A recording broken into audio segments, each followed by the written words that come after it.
श्री कृष्ण और गुरु सांडीपनी की गुरुकुल। भगवान श्री कृष्ण अपने जीवन के विभिन्न चरणों में अनेक अद्भुत और प्रेरणादायक लीलाएं रचते रहे। उनके बाल्यकाल की लीलाएं, मथुरा के अत्याचारों का अंत और महाभारत का युद्ध, ये सभी घटनाएं उनकी महानता और दिव्यता को दर्शाती हैं। परंतु उनके जीवन का एक महत्वपूर्ण पहलू है उनका गुरुकुल जीवन, जहां उन्होंने गुरु सांडीपनी से शिक्षा ग्रहण की। यह कहानी उसी गुरुकुल जीवन की है जिसमें कृष्ण ने न केवल विद्या अर्जित की, बल्कि अपने गुरुदेव की सेवा में भी अद्वितीय उदाहरण प्रस्तुत किए। गुरु सांडीपनी का गुरुकुल अवंती नगरी, वर्तमान में उज्जैन में स्थित था। यह गुरुकुल विद्या और संस्कारों की शिक्षा के लिए प्रसिद्ध था। यहाँ दूर दूर से छात्र शिक्षा प्राप्त करने आते थे। गुरु सांडीपनी एक महान ज्ञानी और ऋषि थे जो अपनी विद्या और तपस्या के लिए विख्यात थे। उनका गुरुकुल प्राकृतिक सौंदर्य से भरपूर था, जहां छात्रों को शिक्षा के साथ साथ नैतिक मूल्यों की भी शिक्षा दी जाती थी। कृष्ण और बलराम ने अपनी प्रारंभिक शिक्षा गोकुल और मथुरा में प्राप्त की थी, परंतु अपने कर्तव्यों और धर्म का पालन करने के लिए उन्हें उच्च शिक्षा की आवश्यकता थी। इसलिए वे गुरु सांडीपनी के गुरुकुल में शिक्षा ग्रहण करने पहुंचे। उनके आगमन से गुरुकुल में एक नई ऊर्जा और उल्लास का संचार हुआ। गुरु सांडीपनी ने उनका स्वागत किया और उन्हें गुरुकुल के नियमों और अनुशासन के बारे में बताया। कृष्ण और बलराम ने गुरुकुल में शिक्षा प्राप्त करनी शुरू की। उन्होंने वेद, उपनिषद, धर्मशास्त्र, राजनीतिशास्त्र, युद्धकला और अन्य महत्वपूर्ण विधाओं की शिक्षा प्राप्त की।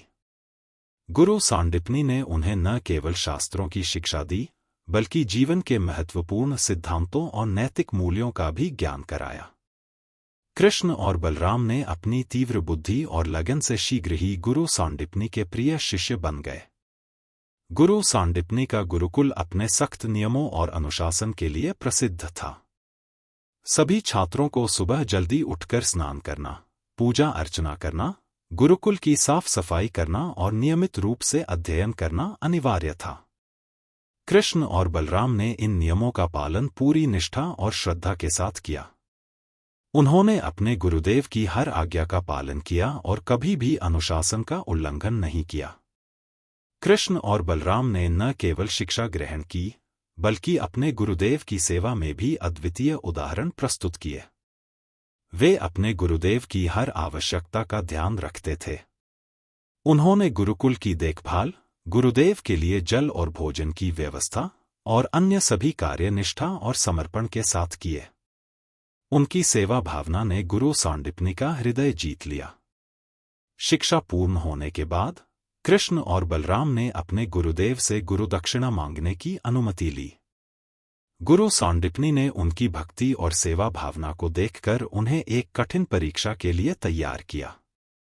उन्होंने कहा कि उन्हें अपने पुत्र का जीवन वापस चाहिए, जो समुद्र में डूब गया था। यह एक असंभव कार्य था, परंतु कृष्ण ने इसे स्वीकार किया और अपने गुरुदेव की आज्ञा का पालन करने के लिए तत्पर हो गए। कृष्ण और बलराम ने समुद्र की ओर प्रस्थान किया। उन्होंने समुद्र के देवता वरुण से प्रार्थना की और उनके पुत्र के जीवन को वापस लाने की याचना की। वरुण ने उनकी भक्ति और श्रद्धा को देखकर उनके अनुरोध को स्वीकार किया और गुरु सांडीपनी के पुत्र को पुनर्जीवित कर दिया। कृष्ण और बलराम ने अपने गुरुदेव के पुत्र को वापस लाकर उन्हें समर्पित किया। कृष्ण और बलराम ने अपने गुरुदेव को गुरुदक्षिणा देकर यह संदेश दिया कि सच्चे शिष्य का कर्तव्य अपने गुरु के प्रति निष्ठा और सेवा भावना को निभाना है। उन्होंने अपने गुरुदेव की हर आज्ञा का पालन किया और अपने जीवन में उन्हें सर्वोच्च स्थान दिया।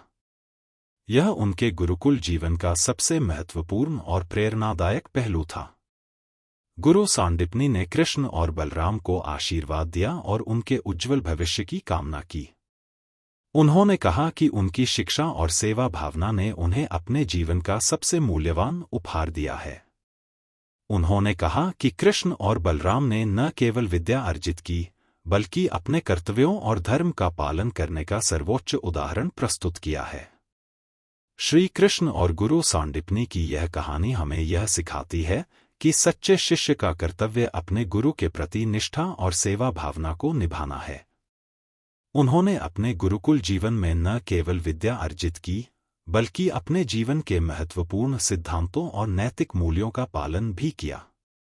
यह कहानी हमें यह समझाती है कि सच्ची शिक्षा केवल पुस्तकीय ज्ञान में नहीं, बल्कि जीवन के हर क्षेत्र में धर्म और कर्तव्य के पालन में होती है। श्री कृष्ण की यह अनकही कहानी आज भी हमें प्रेरित करती है और उनके आदर्श हमारे जीवन में मार्गदर्शन का काम करते हैं।